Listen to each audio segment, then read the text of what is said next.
Hello, my podcast people, and thank you for joining me for yet another episode of my favorite podcast. So today we are talking about how to find and hire a great virtual assistant. I get asked this question a lot. I kind of hate saying that because, it's like such an influencer speak. I get asked this question a lot, but I actually do get asked this question a lot, typically from people I'm actually working with, not just from random people on Instagram.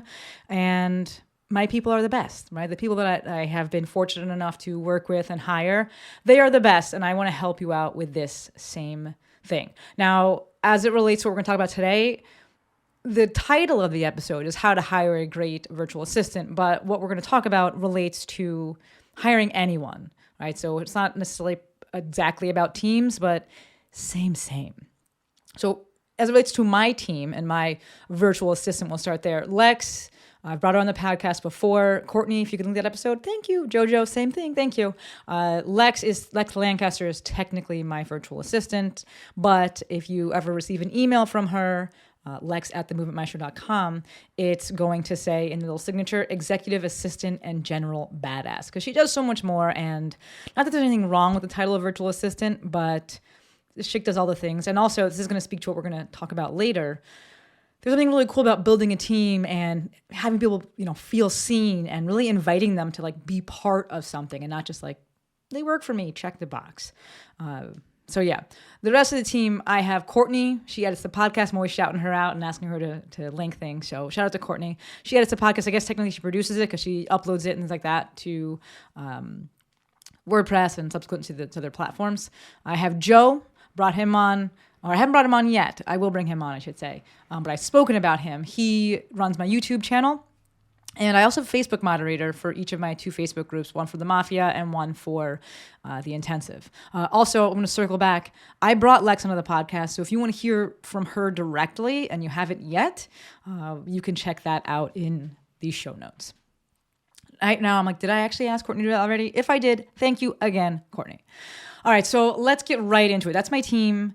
Talking about the VA, let's get right into how do you find these people and then how do you hire them?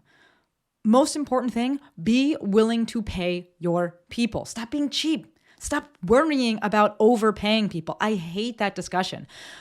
No one ever seems to be concerned that they're underpaying people. It always seems like when people are reaching out oh, how much should I charge? How much should I pay someone? It's always because they're worried about paying too much. Right? Stop worrying about overpaying people and start worrying about people feeling undervalued. Now, I get it. It's not always all about money, but money is a very easy way to, a very easy thing, a very tangible thing to exchange to help someone start to feel valued. If we get objective with this, the only way to actually overpay someone or to truly overpay someone is to pay or exceed your salary cap. Now, all that means is how much you have allotted for paying people.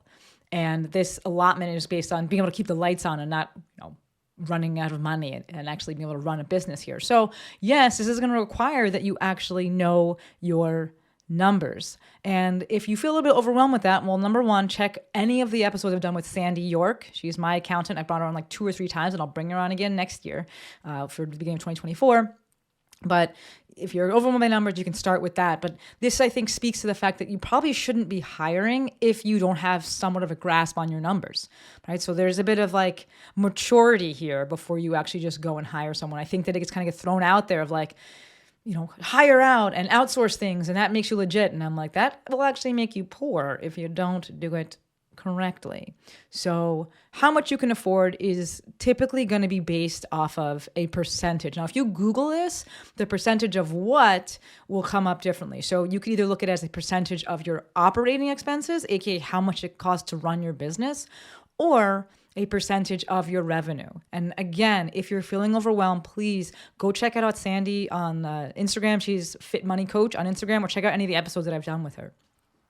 These are things that I really didn't look at until later in my business, right? I was making money before them, but I wasn't hiring anyone. I didn't feel that I needed somebody. And actually, Lex approached me. We're going to get to that. But I didn't know all these numbers. I didn't have to know those numbers. I wasn't ready for other things, right? So to go and hire just to hire would have been dumb and probably I would have lost money there. So you can start to kind of inch your way towards these things. And like I was saying before, when you go to hire someone, this salary cap will be based either on a percentage of your revenue or a percentage of your operating expenses. They are interconnected. So it's kind of, you get to choose which one you want to base it off of. You don't have to get too into the weeds here. And if you were to Google this, you're going to see like varying percentages of how much of your revenue or how much of your operating expenses should be allocated towards quote unquote payroll. It's going to depend on how you're running your business. All right, so just to like give you some quick numbers here so you can understand how they're related. If you were to bring in $100, right, that is your revenue, 100 monies. If you spent $20 in order to make that $100, spent it on whatever, I almost said furniture, not furniture. If you spent it on tech or marketing things, whatever, you spent $20 and then you brought in $100 in sale, right? Revenue is 100, operating expenses are 20. Of that $20, if 5 of those dollars went to somebody else, I'm using smaller numbers here, it's easy to understand. If 5 of those dollars went to somebody else, then we would say 5% of your revenue was allocated towards paying someone, or 25% of your operating expenses. Now, of course, this number doesn't include if you're paying yourself, if you're an S-Corp. I don't want to get in the weeds with that. Suffice to say that if you're going to go and Google how much did you pay, you're going to get these ranges. And that's why I just want to kind of explain that to you. And you have to understand that it's going to be based on your business. The best thing to do is to be in business for a little bit, have at least 3 months of reserves. So operating expenses in an account. I'm all about profit first. Again, go listen to those episodes that I did with Sandy. They're just tremendous. And so you have 3 months of reserves in there at least. And then from there, you can look to think about hiring someone and starting someone off either project-based or as needed, right? So when you're doing this, you're not going to hire someone full-time. You're not going to be like, okay, you are a W-2 employee. No, because most of you are probably LLCs or you might just be sole proprietors. So we're not even there yet. Majority of the people that you're going to bring on will be contractors, which will be 1099s, or W-9, employee, or W-9 contractor. That's what everyone is for me. There are benefits to each thing. I don't want to have the responsibility of having a W-2 worker. Some folks may say, okay, well, that person's going to really be committed if they're W-2. Yes, and also I think there's other things that you can do. And they don't have to be a W-2, and they can be a W-9, aka a 1099 or a contractor, and they're still committed to doing the things. And then they have the freedom and flexibility to go and do other things on their own to make even more money. But again, I know I'm speaking quickly. Sometimes these numbers and things get overwhelming. Check out the episodes with Sandy. Check out Sandy's resources. It's not nearly as complicated as it sounds, all right? But to recap what we just said, don't worry about overpaying people as it relates to this kind of general concept. Worry about your people feeling undervalued. If we're going to look at payment, we want to make sure that we stay within a salary cap, and that is just the amount of money that we have allocated for paying someone to do something. The way that we can determine that is get 3 months of reserves, right? 3 months you'll have operating expenses. You'll see how much does it cost to run this business, okay? Then you take a percentage of that. You get to choose. It can be small, and that's going to be allocated towards hiring somebody to help you. Very, very simple. This way, if it doesn't work out, you still have money to cover your business. You can still pay for your things and you will be okay. Next part. How do we actually find someone?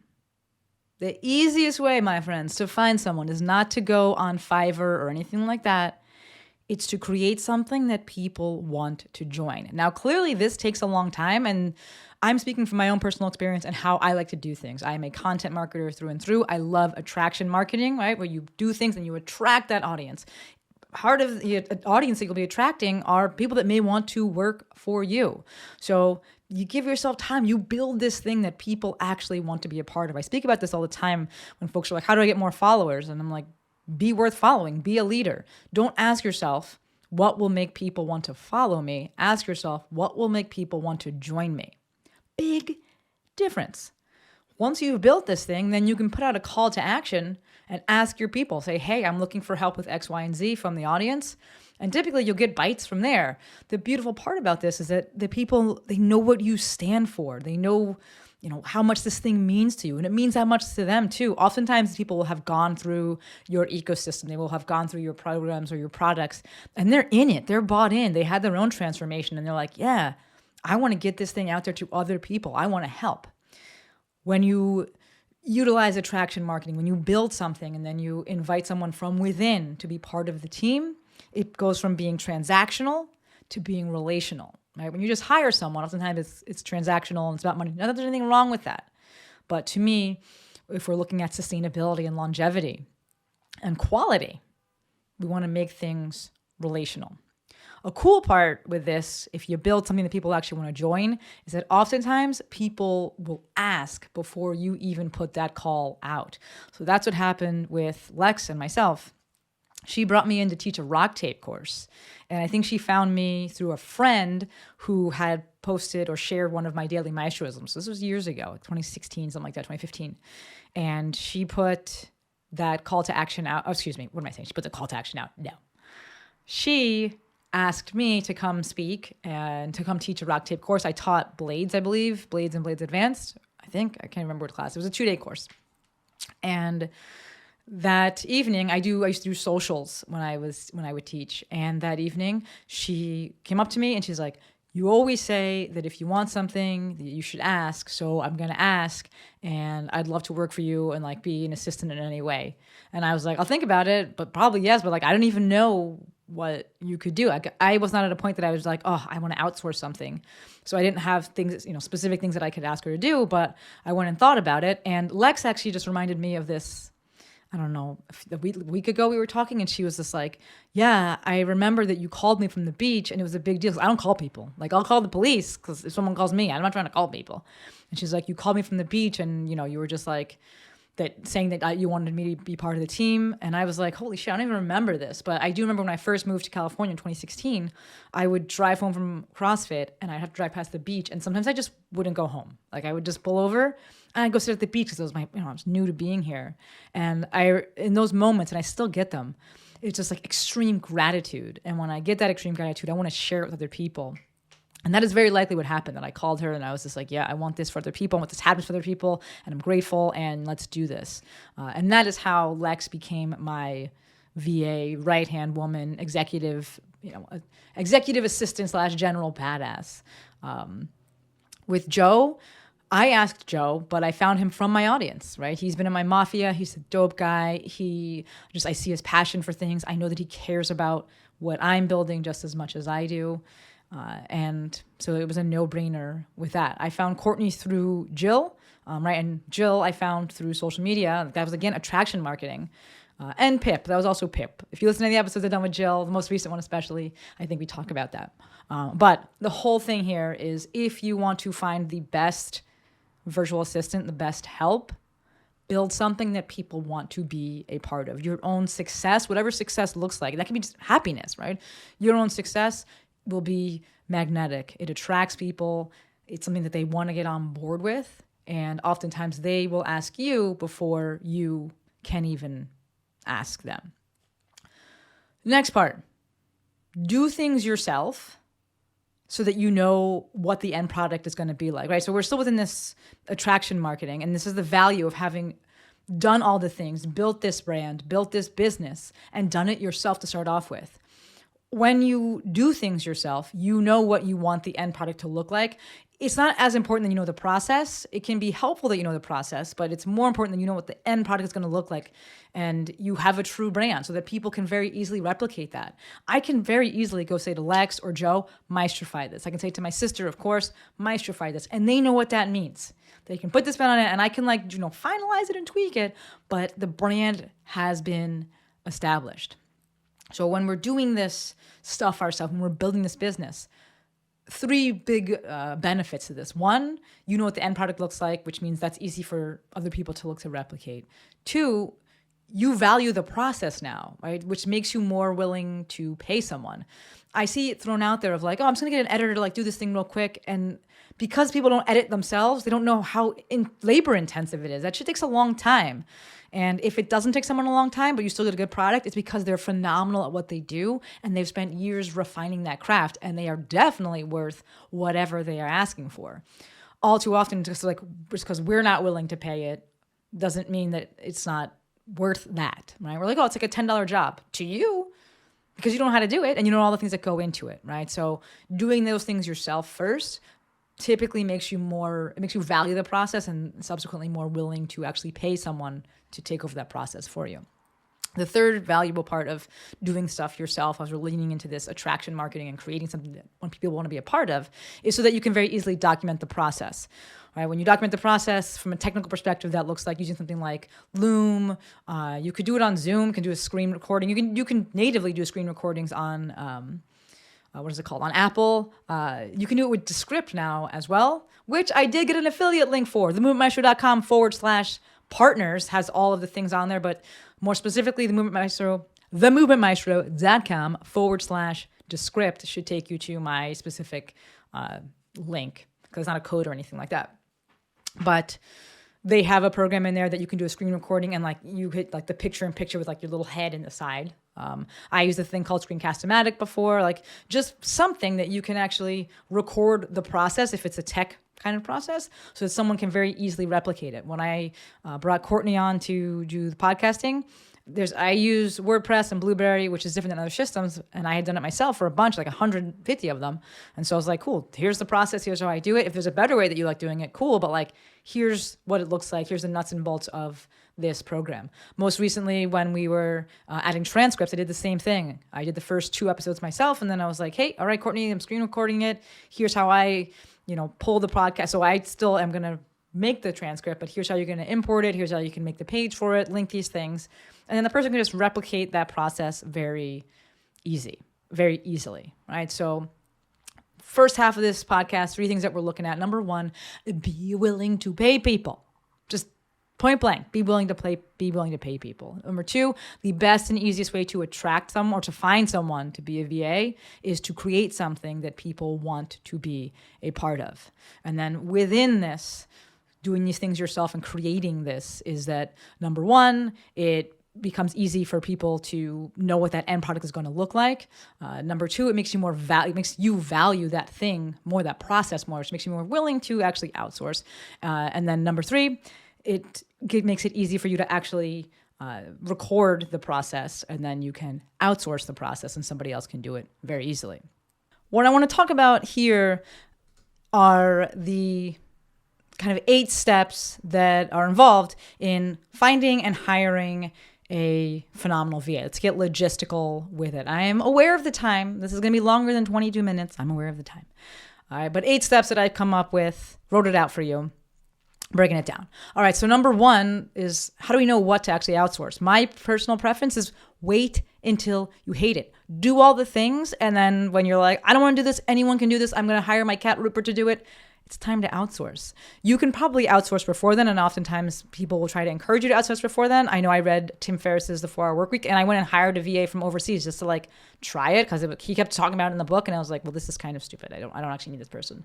So for me, I like to wait until I hate it, and then I can outsource it. You can outsource things you hate, things that you can't manage. You're like, I'm just too overwhelmed. Like I just have too many inquiries, too many emails, too many things to move over to this thing, whatever. You can outsource for help with that. You can outsource things that you want to do. Things that you just don't want to do. Outsourcing of things that aren't directly revenue generating, or perhaps outsourcing of things that are more like from an integrator versus visionary. If you've read that book, Rocket Fuel, outsourcing things that are more integrator based, that will typically come later in your career, later in your business, right? So it's not like, oh, well, this isn't directly revenue generating, so I should outsource it. No, we're looking at longevity and sustainability here. If you like doing this thing, you don't need to outsource it. Hence why I do a lot of my own editing with certain things. And I don't edit the podcast anymore, but when I'm doing videos, I'm doing my social media. It's not necessarily directly revenue generating, right? It's not client facing like a coaching call, but I still love it. And so I'm going to hold on to that. Right? So that's how you know what to delegate. If you're kind of like, I don't even know what I would outsource, then wait, I promise you will know what you want to outsource when the time comes. You're just like, I either can't grow, I can't keep doing this, I'm overwhelmed, or I'm not doing this thing, I'm avoiding doing this thing in my business because it takes so long or it's so much time, it's so difficult. You probably want to outsource that. Maybe you don't have to necessarily fully outsource it, but you can go and ask for help with that thing. Number 2, do things yourself so you get a rough idea about how long they take. This is great for when you're going to look to outsource and say, okay, I need this many hours roughly. Now, of note, you may just be really slow, and so you outsource and you're like, okay, I'm thinking like 5 hours, and the person's like, I did it in 45 minutes, and you're like, wow. Okay. That may be the case. That's a best case scenario. That's amazing. But either way, it just serves as a nice ballpark for like when you're thinking about, hey, I'm going to outsource this. I want to kind of pitch this to someone. How much time do I think it's going to take to do it, right? Another valuable part of doing things yourself. Number 3, put out that call to action and say what you're looking for. So you've waited to outsource. You said, okay, it'll take about this long. Now you know the specifics and you're like, hey, you put it into your audience. I'm looking for somebody to help me with X, Y, and Z. It doesn't have to be the most formal terms. Just say what you need, say what you're looking for, and see what kind of bites you get. From there, if you get some bites, have a discovery call. Remember, this is for both of you. It's not just you grilling them. It's to see if it's going to be a good fit. So encourage them to bring their own questions as well. If this person's coming from their audience, they probably know you. They know what you're about, and it could be a phenomenal fit. But let them know that you're looking to create a team, right? You're looking to build a team. It's not just you're looking to hire someone and have this be purely transactional. Step number 5, decide on a rate. Again, remember that your salary cap is going to be based on objective numbers. So you're going to say, okay, I make this much as the revenue. I want to use this much of that revenue or this much of the operating expenses to go towards paying people. And then use that as the metric for whether or not you're overpaying someone.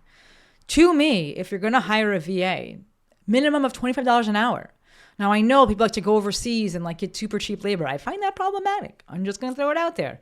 I find that problematic. Also, to me, that's annoying. The like back and forth of the time zones and things like that, that's annoying. I actually love that Lex and Joe are on the East Coast because then I wake up, especially with Lex, man. I wake up and things are done. And I'm like, well, that's great. Amazing. It also creates like this almost like systems of checks and balances within the business because I can work on something till very late at night and then Lex will get up early and looks at it. And so like I'm on the back end there checking it and then she wakes up while I'm still sleeping and checks it and I wake up and I'm like, all right, either something needs to be fixed or it's okay. And it's just a nice system there. So for me, I'm going to say a minimum of $25 an hour. Like I said earlier, just because you don't value the task doesn't mean that the task isn't worth that amount. So if you're like, oh, it's a $10 task. Is it? Would you want someone to pay you $10 to do that thing? Probably not. Probably more because you hate it. You're like, I want them to pay me $1 million. Same. Just because someone likes something doesn't mean that they should get paid less. All right? Just because someone is good at something, efficient at something, doesn't mean they should get paid less.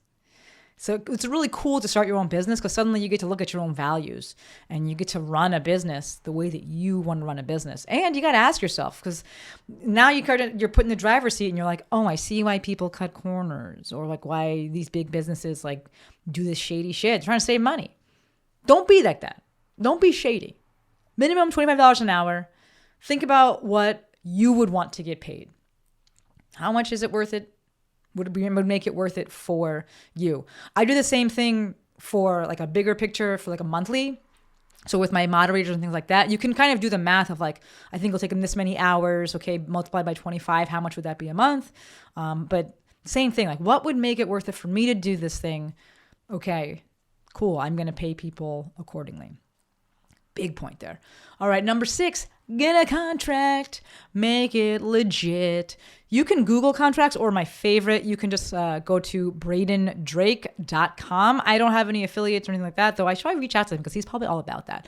But I know him from Claire Pelletreau, actually. I met him on one of Claire's webinars, and he's just a super social, outgoing guy.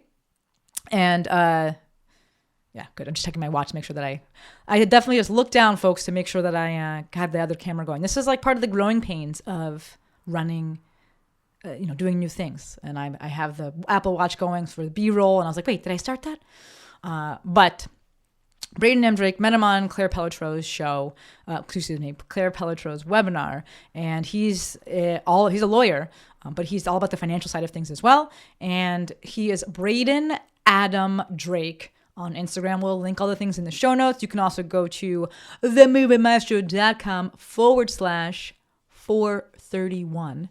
If you're watching the video, I just did terrible hand signs. Like I could never be in a gang. That was terrible. But you can go there. All the show notes will be there as well. Everything's going to be linked. But he has like a contract vault. It's like $30 a month, which is amazing. And you can get contracts for VAs and things like that. Just make it legit. That's one thing that my lawyer, Jamie, taught me. Like, get it in writing, make everything legit. It's pretty simple. And I did not use him for my initial contracts. I was using someone else. And one of the things he writes on his sales page is that $300 for a contract is fucking whack. And I was like, it is. Like, I paid a lot of money for this thing, and it's annoying because it seems like it's just a template, and I have to put all the important stuff in anyway, like all the little like logistics and the names and the prices and things like that and the dates. So get a contract, BradenDrake.com. You will be able to get all the things from there. Step number 7, have a test run and a test period. A test run is before you actually like commit to working with this person. So have them do one task, have them complete one task. I had Courtney do one episode and I paid her for it. Don't just like make it for free, because then you end up with this finalized product. Like, pay them. All right. And then you have a test period. We've all done this with work and things like that. Clearly outline a time frame. 3 months tends to be like the standard, whatever. You can pick. This is the beautiful part of running your own business. Pick a time frame, see if it'll be a good fit within that time frame, right? That's what that time frame is dedicated for. 3 months, where you see, and you should outline things of like what will determine if it's a good fit or not. And it goes both ways, right? Give them some power within this too. And then lastly, number 8, relate, revisit, and revise. Be a goddamn human, right? We said we're going to move this away from a transactional relationship and into something where we are actually relating with the person who we are hiring. Say thank you. Lead from the front and create an environment that people actually want to be a part of, and they feel like they're part of a team. And it's not this weird power dynamic going on with that. Allow them to not only feel valued, but to provide value. And the way they like to do that is ask them, like, hey, do you have any ideas about this? Now, one of the things you may notice is that when you hire people for positions like this is where we talk about visionaries versus integrators. And visionaries are kind of the ideas person, whereas integrators are like, I just want to do it. I want to do this thing. I want to do this next thing. And some people love that. Lex loves lists. She loves crossing things off. Just like cross it, loves it. So you may ask someone, do they have any ideas or changes? And they may say no, they don't have any. It doesn't mean that they don't like you or that they're not interested. Just this is part of being a good team leader and understanding people's strengths and, you know, how they like to provide value. And then lastly, within this relate, revisit, revise, bonuses and surprises. I love celebrating with my team, send them a coffee, send them a bonus during holidays. It's really cool to have something that you can share with people where you're like, I can just give money away. I can give things away. Like, I can just text this person and say thank you. That's freaking incredible. Right? And from there, you just keep doing that. You revisit the contract if you need, revise things, change things as needed. And I didn't put this in here, but obviously sometimes it's not a good fit and you let that person go. I had before Lex, I did have someone else that worked for me for, I don't know, a month, 2 months. I don't even remember. And it just wasn't a good fit. And so you say that. You're running your own business now. You're an adult. Put on your big adult pants and have the conversations. All right. I'm looking at the list. I'm looking down here and we killed it. I loved this episode. This was a fun one. I'm having a really good time with these more tactical episodes. Just having a great time with the video and just doing all these things and creating. Definitely December has been a time where I am leaning into creation. And part of that's because I hurt my knee. The knee's doing great. I should be... By the time this releases, I should have taken a semi-private lesson last week. And so hopefully that went really well. It's, you know, we're like in the future, but in the past. But the knee is great. It's just I've been leaning into content creation and kind of getting the flow down. And I'm loving it. And I'm super grateful for all of you that watch and that you listen and you tag me. I had those, you know, Spotify top 5. I listen to Pandora's. I don't have like the year in review for Spotify, whatever it's called. But seeing people share that Maestro on the Mic is their top podcast or it's in the top 5, like that's freaking awesome, folks. I am so grateful. Those things make my day. I wake up, I go on Instagram and I'm like, damn, my people are the best. So I hope that you're having as much fun listening and watching as I am creating. Don't forget, if you want to search for an episode, you can't do that on Spotify. Maybe you can. I don't really know how Spotify works. You can't do that on Pandora. But if you go to my website or if you just go to themovementmaestro.com/podcasts, that will take you to like the podcast episode page on my website. And then you can search. Someone was in my DMs and asked me, hey, I know you're really busy, but like if you ever have time, could you just like shoot over like a suggestion for how to get out of your own way and how to get unstuck? And I was like, you're in luck. I did a whole episode on that. But people may not know that you can search over there. And then you can go listen to it on whatever player you want because you have the episode number. As long as it's after episode 100 because it only shows the last 300. So kind of whack. But either way, you can search for everything over there. That, my friends, is how you find and hire a great virtual assistant. I hope you've enjoyed this episode. Hope it's helpful. Like I said, I'm just having a blast with all of this. And I hope that you're enjoying it and finding it to be just as helpful. As always, endlessly appreciative for every single one of you. Until next time, friends, Maestro out.